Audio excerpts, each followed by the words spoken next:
शिया रोते क्यों हैं? मैं कहता हूं शिया मर क्यों नहीं जाते? इतना कुछ सुनने के बाद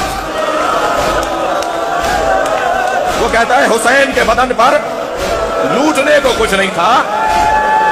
मैं हुसैन का लाशा छोड़कर जा रहा था तो मैंने देखा कि हुसैन के बदन पर एक फटा हुआ कुर्ता है, जिस कुर्ते को रोकने के लिए हुसैन ने कमर में पटका बांधा हुआ है। तो ये शख्स कहता है कि मुझे लगा कि इस पटके की कीमत मिलेगी, कि ये पटका हुसैन के कमर से खोल लूं, शाम के दरबार में जाके दे दूंगा कि मैंने ये किया।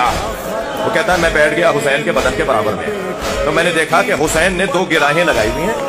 उस पटके को जो बांधा हुसैन ने फटे हुए कुर्ते को रोकने के लिए, उसमें 2 गिराहें लगाई हुई हैं। तो कहने लगा मैंने गिराह खोलने के लिए हाथ बढ़ाया तो हुसैन का हाथ उछना शुरू हुआ और हुसैन का हाथ गिराह पर आ गया।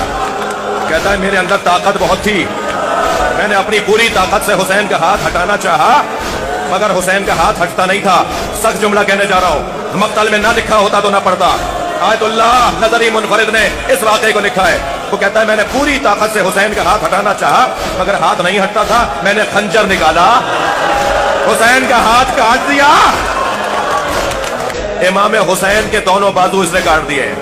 मैं रोने वालों से सवाल कर रहा हूं, सैयद सज्जाद ने कैसे देखा? सकीना ने क्या देखा?